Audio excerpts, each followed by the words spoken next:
Hello दोस्तों, मैं रिंकू सिंह आप सभी दर्शकों का अपने चैनल पे स्वागत करती हूँ और उम्मीद करती हूँ कि सभी स्वस्थ और मस्त होंगे। कुछ लोग पूछ रही हैं कि दीदी हम लोग क्या करें। हम लोग परीक्षा की तैयारी कर रहे हैं और जब नोटिफिकेशन आएगा तो हम लोगों को ये दिखाया जाएगा कि इतनी सीट है और बाद में अगर इस तरह से संविदा कर्मियों को सीट उसमें से काट के दिया जाएगा तो हम लोग किस उम्मीद से तैयारी करें। उम्मीद कुछ टूटते नज़र आ रही है। तो मैं आप लोगों को बताना चाहती हूँ कि ऐसा बिल्कुल नहीं होगा, क्योंकि हर समस्या का हल निकाला जाता है, न कि समस्या को सुलझाने की सिवाय और उलझाया जाता है। क्योंकि ये तो हो गई बात कि भविष्य में सभी बच्चे उलझ जाएंगे कि जब भी वैकेंसी आएगी तो उसमें संविदा कर्मियों की नियुक्ति पहले हो जाएगी, उसके बाद सीट बचने पर हम लोगों का होगा। तो मैं आप लोगों को आश्वस्त करूंगी कि बिल्कुल भी ऐसा ना सोचे, कोई भी प्रतियोगी छात्र ऐसा ना सोचे कि हम लोगों का भविष्य जो है वो अंधेरे में जा रहा है। किसी का भविष्य अंधेरे में नहीं जाएगा, बिल्कुल नहीं जाएगा। क्योंकि उसके लिए जैसे संविदा के लिए न्याय की व्यवस्था है, न्यायपालिका है, वैसे ही प्रतियोगी छात्र के लिए भी न्यायपालिका है।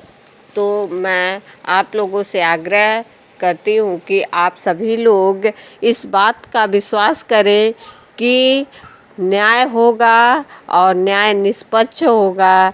ऐसा नहीं है कि जो भी संविदा कर्मी कहेंगे सारी बात उन्हीं की मानी जाएगी। तो मैं आप लोगों को बताना चाहती हूँ कि अभी बस ये संभावना जताई जा रही है कि क्या ऐसा करने से वैकेंसी का हल हो सकता है, न कि ऐसा किया जा रहा है। इसलिए हमारी कोई भी बहन घबराए ना, निराश ना हो कि ऐसा हो गया। अभी ऐसा कुछ भी हुआ नहीं है। जब होगा तो सबको पता चलेगा। और अगर न्यायपालिका सबके लिए है तो न्याय सभी को मिलेगा और निष्पक्ष न्याय मिलेगा। अगर निष्पक्ष न्याय ना मिलता तो आज तक लोग इतना भरोसा करते ही क्यों कि न्यायपालिका स्वतंत्र है। न्याय जो आएगा कोर्ट से वो निष्पक्ष होगा। अगर इस तरह से सभी संविदा कर्मी ऐसी मांग करती रहें कि हमको रेगुलर किया जाए और नियुक्ति पत्र दिया जाए तो इतने बड़ी संख्या में शिक्षा मित्र और भी विभाग में, जैसे पहले इसी ICDS विभाग में ही एक चलता था दीदी जी, बहन जी और अनौपचारिक शिक्षा, सब इसी के माध्यम से आखिर पहले चलता था।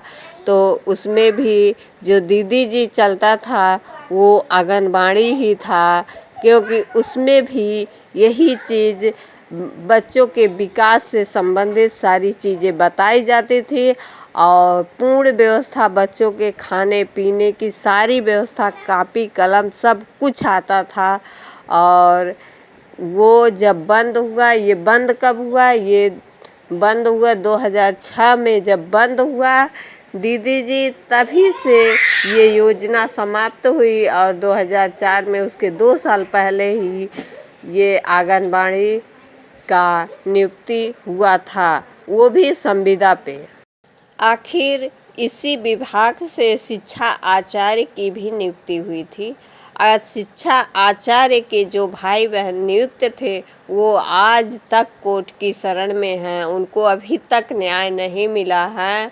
और ये न्याय देखिए मिलेगा भी कि नहीं, ये तो अभी कुछ कहा नहीं जा सकता। इसलिए मैं सभी प्रतियोगी छात्रों को यह आश्वस्त करना चाहती हूँ कि ऐसा जो बिल्कुल कहा नहीं गया होगा है, कि जब भी भरोसा जितनी टूटने वैकेंसी आएगी, की जितने का आवाज नोटिफिकेशन नहीं आएगा, होती, उन लेकिन गूंज नोटिफिकेशन में जिंदगी से भर सुनाई सीट को देती होल्ड है। करके इस तरह से संविदा कर्मियों बहनें को दिया हमारी जाए जिंदगी भर और अपने आप जो को कोसती प्रतियोगी छात्र रहेंगी। हैं वो और दर दर उम्मीद की करती ठोकरें हूँ खाएं।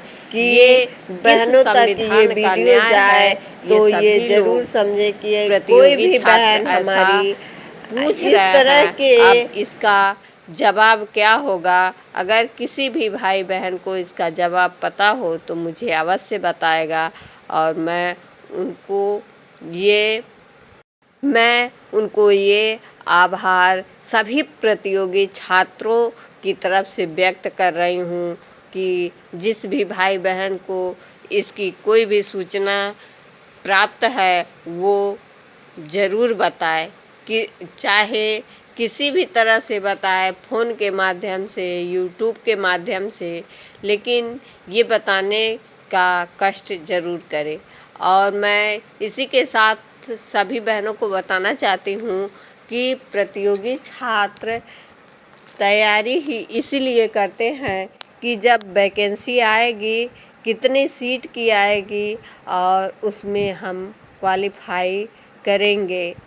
तो इसी उम्मीद के साथ सभी छात्र अपने तन मन धन को लगाते हैं और तन मन धन के साथ ही वो ये आशा और विश्वास रखते हैं कि जितनी वैकेंसी है उतने पे नियुक्ति सभी प्रतियोगी छात्रों को मिलेगी जो उसके योग्य होंगे, न कि उसमें से कुछ जो संविदा कर्मी पहले से कार्यरत हैं वो वहाँ पे आकर अपना जगह बनाएंगे।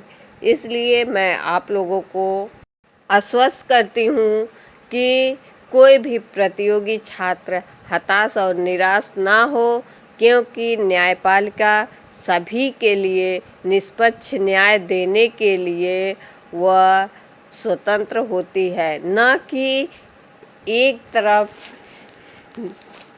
न्याय देने के पक्ष में स्वतंत्र होती है न्यायपालिका। इसलिए प्रतियोगी छात्र जो भी तैयारी कर रहे हैं वो अपने तन मन धन से तैयारी करें और जितनी वैकेंसी आएगी, जितने सीट की वैकेंसी आएगी, वो उम्मीद रखती हूँ कि उतने सीट पे प्रतियोगी छात्रों की नियुक्ति हो, न कि उन सीटों में जो संविदा कर्मी हैं उनको नियुक्त किया जाए। क्योंकि अगर उनको नियुक्त करना है तो वो नोटिफिकेशन में डाल दे, नहीं तो जिस तरह से उनको कुछ वरीयता दी जाती है संविदा कर्मी को, उस तरह से वरीयता दें और वो भी क्वालिफाइड करे, तभी उन लोगों को सीट दिया जाए, वरना ना दिया जाए।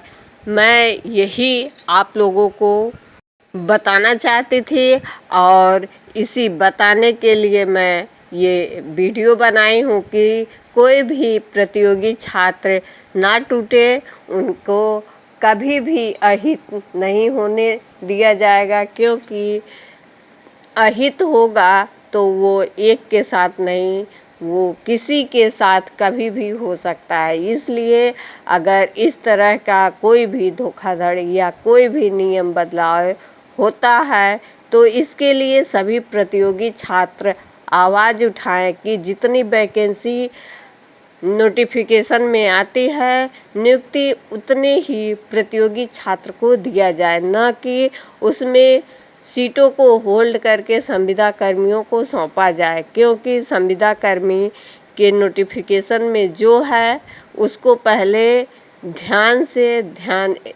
केंद्रित करके देखा जाए, वरीयता दी जाए, लेकिन सीट को होल्ड करके उनको नियुक्ति न दिया जाए।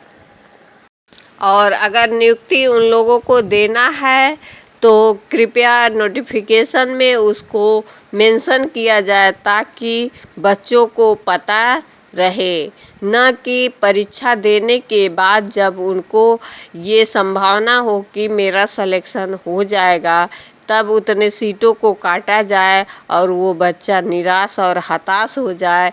इस तरह से ना हो, इसी के लिए मैं आप लोगों से ये वीडियो को साझा की हूँ।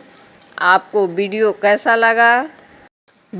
कैसा लगा ये उम्मीद न टूटने की ही एक कड़ी थी। जैसे जिस तरह से लोग एक दूसरे को जोड़ते हैं, उसी तरह से संविदा कर्मी और प्रतियोगी छात्र को कोई ना जोड़े, और अगर जोड़ा जाए तो सीट को कृपया बढ़ा करके जोड़ा जाए। नोटिफिकेशन में उसको मेंशन किया जाए ताकि बच्चे उसको जान सके और जानने के साथ साथ उस तरह से वो अपनी तैयारी करे। इसी के साथ अब मैं आप लोगों से विदा लेनी चाहती हूँ और मैं अपनी वाणी को विराम देती हूँ। धन्यवाद। वीडियो कैसा लगा आप लोग कमेंट बॉक्स में ज़रूर बताइएगा, और वीडियो को लाइक करिए, सब्सक्राइब करिए और शेयर करना ना भूलें, क्योंकि आपका शेयर सपोर्ट ही हम लोगों को आगे कुछ करने का, कुछ और अच्छा करने का सलाह और प्रयत्न प्रोत्साहित करता है। और ऐसे ही आप लोग वीडियो को पूरा देखिए और प्रोत्साहित करते रहिए, ताकि मैं भी आप लोगों के बीच कुछ प्रोग्रेस की योजना के साथ साथ सामने व्यक्त कर सकूं अपनी अनुभवता को। इसलिए मैं आपको चाहूँगी कि आप सभी लोग वीडियो को पूरा देखें। धन्यवाद। वीडियो को लाइक करने के लिए सब्सक्राइब करें और शेयर करना ना भूलें।